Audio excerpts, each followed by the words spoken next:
Hello, Brooklyn. How you doing? Where you going?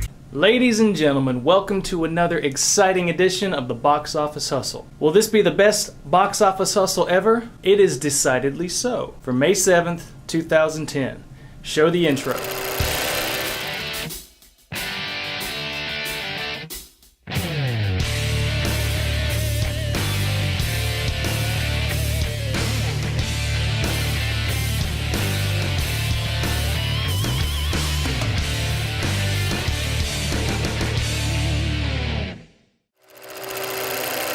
Welcome back to the Box Office Hustle with your host Jonathan Barron and the review crew. And now for our top story. This one's gonna blow your mind. I've been talking about this for a few weeks. Hollywood's just gone slap crazy. They're getting a little irresponsible with the 3D movies. It's just during production, tack on the 3D and make a big buck. Well, there's something new coming our way in the next year or so. They have decided to make films based on toys. And I'm not talking about Transformers, I'm not talking about Thundercats, which would be pretty cool. I'm talking about a toy known as the Magic 8 Ball. That's right, guys, the Magic 8 Ball. I have no idea what the premise could possibly be. Maybe it's George W. Bush making his decisions based on whether to go into Iraq or not with his Magic 8 Ball. The possibilities are endless, but that doesn't mean the idea is good. Not only that, we've got future projects. This one will blow your mind. Ridley Scott, according to Yahoo Movies, has tacked on his name to a movie called Monopoly. It's getting kind of crazy out there, folks. Battleship E6. Ooh, I sunk my battleship. Will it be a good idea? Well, let's shake the Magic 8 Ball. Outlook does not look good. Review crew, I'm Draz, And I'm C Good. and we're bringing y'all another review for this week. Well, first on our agenda, we have Nightmare on Elm Street. Woo, spooky. Sink my battleship. Gotcha, Jonathan. Well, on Nightmare on Elm Street, we're bringing that scary three-fingered. Yeah, more than 3 fingers. In this film, they're taking it back to the beginnings, like the rest of the scary films, giving you some more backstory to what's going on with our scary, nightmare-infested man, who is a scary one, who's been reinvented and revamped to terrorize some more kids on Elm Street. I'm gonna go with a 4 for this one. 4? Let me tell the world why. If you are a fan of the Nightmare on Elm Street, you will note that this can really compare with the older series, if not be one of the better ones. If I may say so, I gotta say so myself. One of the best parts of this film is, even if you're not familiar or never been a fan, you are not lost.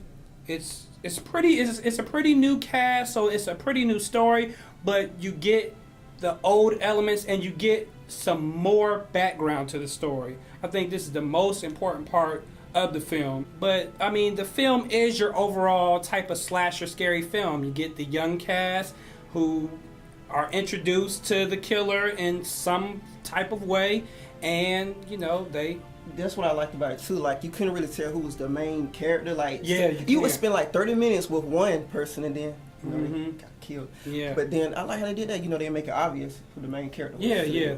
I think this film really doesn't, even though, you know, someone of course has to survive. The film is more focused on the story, and it's more focused on, okay, I'm gonna give y'all what y'all already know and add on to it. And I think that's one of the strong points about this film. Yeah, and did you get that? Well, see, they filled it in for me because I never seen the original yet. Oh, okay. I'm like, but see, I found out a lot of stuff about him. It was entertaining. Yeah. I think you're gonna really take a lot from this film.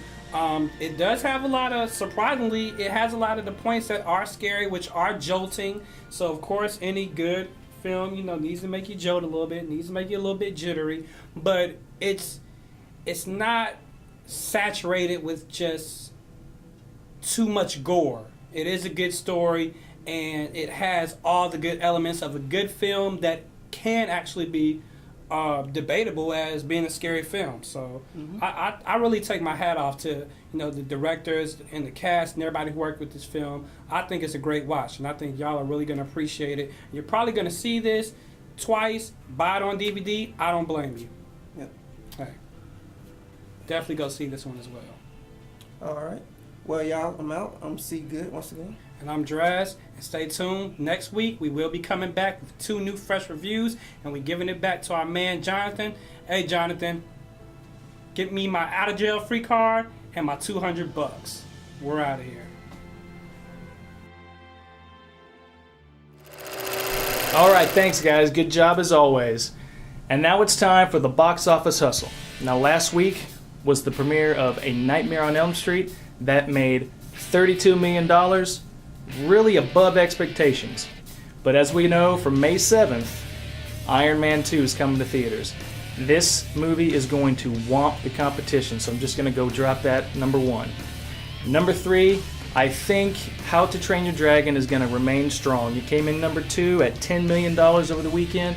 It's going to drop some, but I think people are going to still flock to this, particularly if they can't get movie tickets for Iron Man 2. How to Train Your Dragon is going to be their second choice. Now, coming in at number 2 this weekend will be A Nightmare on Elm Street. Now, this is a risky prediction, but I'm just going to go ahead and make it. The fanboys, the fangirls, they've already gone to see this movie. If they like it, they might go see it again. It's an R-rated film, so it's a risk predicting it, but it made $32 million, like I said, over the weekend. This weekend it's going to come in at number 2. And again, once again, the number 1 movie, it's going to blow the competition out of the water probably for the next couple of weeks.